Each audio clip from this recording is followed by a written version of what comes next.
There is something rising in our societies, and we could say that we are entering into a period of the forerunners of Dajjal, wal-iyadu billah. Our major leaders in the world gathering together, some of them saying that global warming is a good thing, that the fact that the ice is melting in the north is a good thing for us.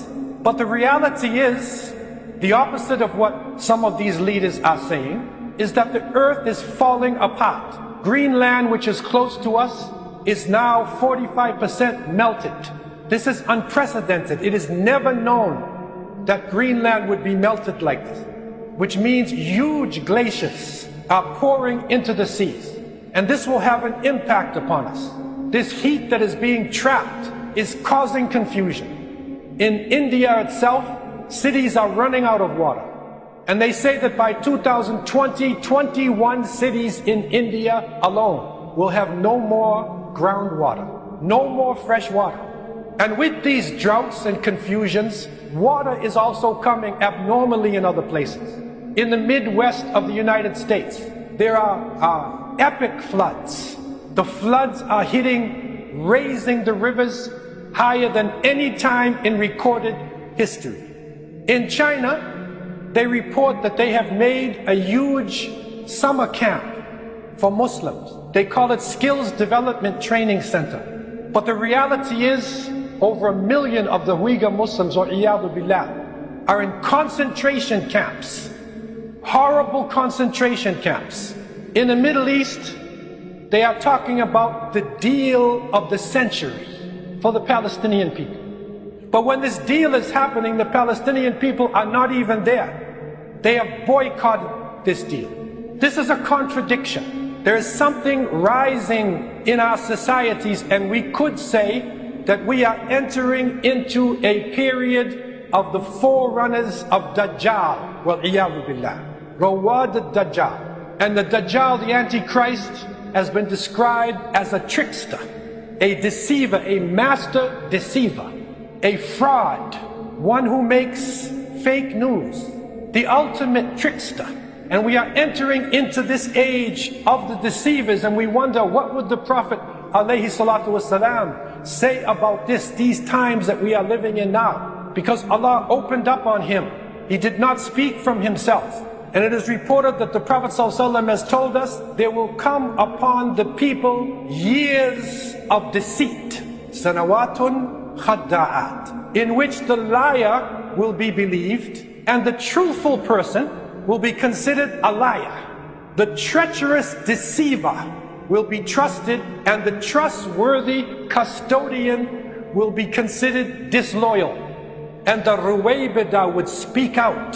Ruwaybida would be representing and speaking, and they said, what is this Ruwaybida? He said, a rajula tafi, the most despicable, worthless person, would speak out on behalf of the masses of the people.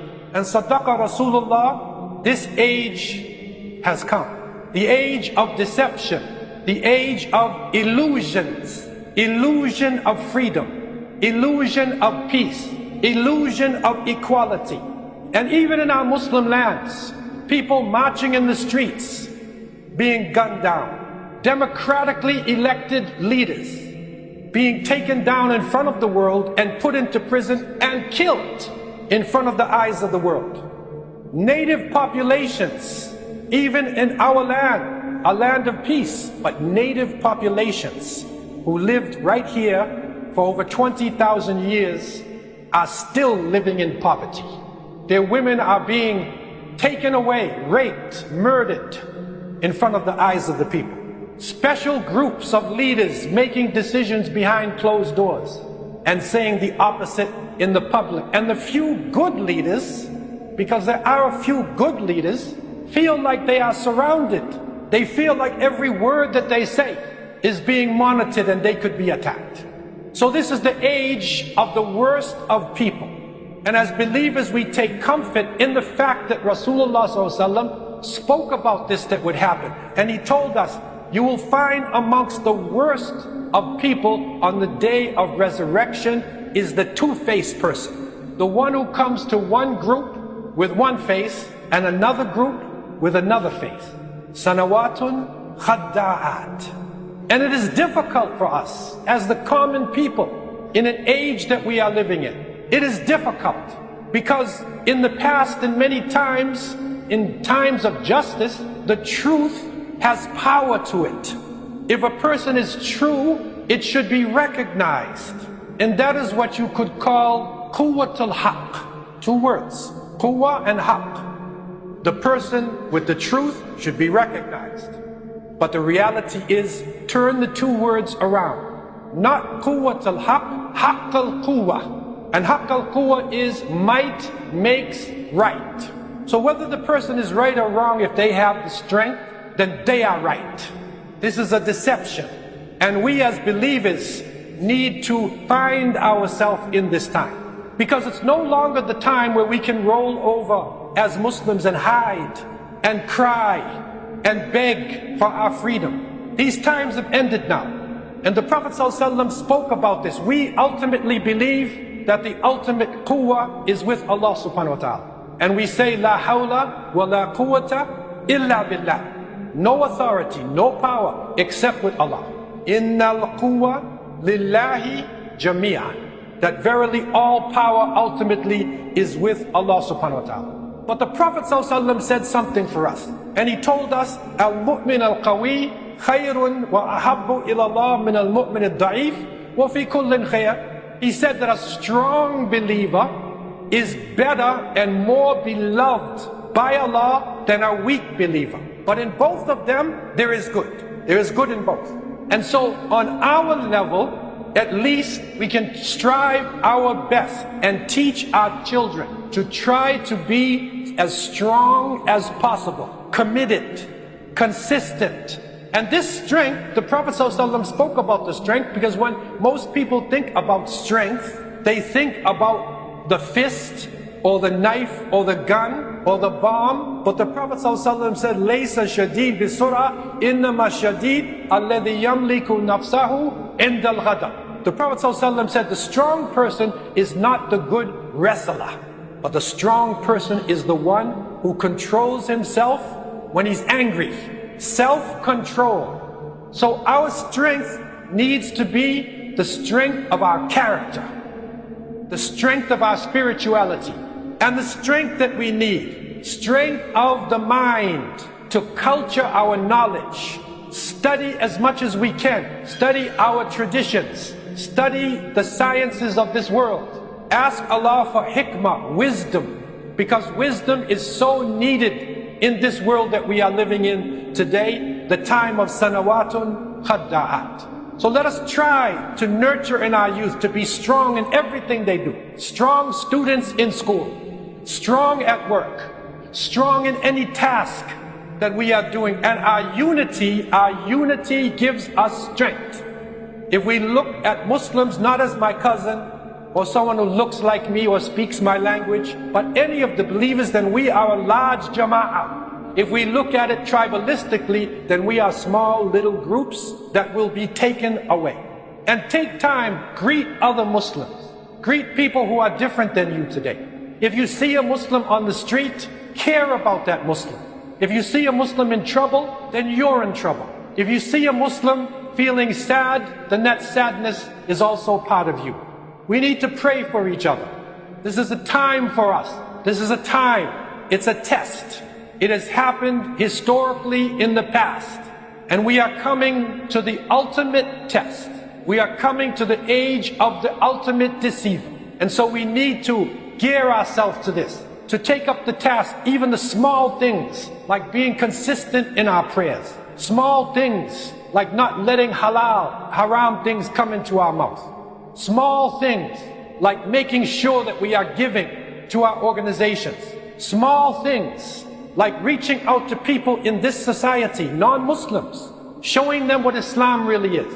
And if we see injustice happening to somebody who is not a Muslim, then we feel that this injustice has also happened to us. We need to support our leaders. Support our leaders while they are alive and not while they have passed away. It's not enough just to say, as the leader passes away, rahimahullah. But when he was alive, when he was suffering, when he was taking the hit for our families and ourselves, what did we do?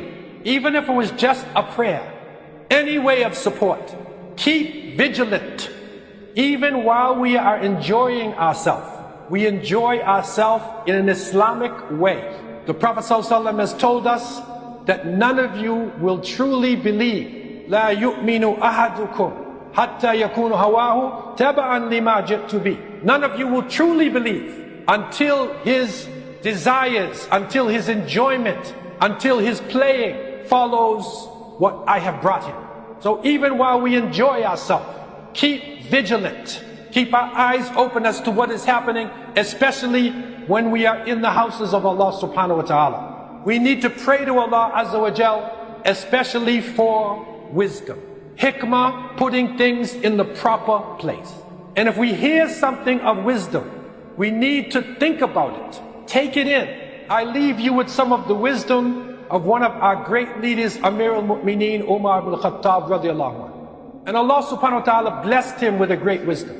And blessed him with the type of spirit that we need today. That when he would walk down a narrow alley, that the evil demon shayateen would go the other way.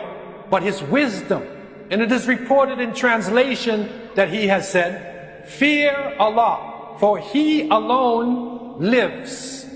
All other things will perish. Think about this. The one we need to fear is Allah subhanahu wa ta'ala. Everything else, every president, every prime minister, every power will perish except Allah. And He gave us a beautiful advice for ourselves in these sanawatul khadda'at. He said, be dignified, honest, and truthful. Dignified, not arrogant, but dignified. You respect yourself and you respect other people. And honest and truthful. And he said, radiallahu anh, trust is that there should be no difference between what you do and what you say and what you think. That is the true trust. There should be no difference between what you do, say, and even what's in your head, to not be a hypocrite deceiver. He also said, do not be misled by hearing of someone's reputation. Don't be misled if you hear the reputation of a person. He also said, radiallahu anh, do not depend upon the morality of a person until you have seen him behave while he's angry. Don't believe in the morality. But if he's angry, see how he acts.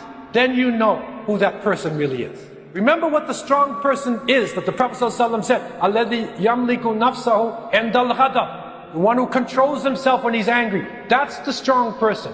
That's the one that we need to follow and we need to respect. And so we take this time as we go into this rest period to remind ourselves not to rest. Because Allah subhanahu wa ta'ala is hayyun la yamut. Allah is alive and will never die. Keep vigilant. Keep making dua. Keep trying to do something for the righteousness of this world. And keep praying that Allah subhanahu wa ta'ala would have mercy upon the weak and the innocent in the ummah of Muhammad sallallahu alayhi wa sallam. Keep praying that Allah subhanahu wa ta'ala would protect the dignity and the honor of the women and the families of this ummah. Keep praying that Allah subhanahu wa ta'ala would protect and strengthen the men of this ummah and raise up balanced leadership into our world. And keep praying that Allah subhanahu wa ta'ala would take yourself and all of us out of this world with kalima la ilaha illallah Muhammadur Rasulullah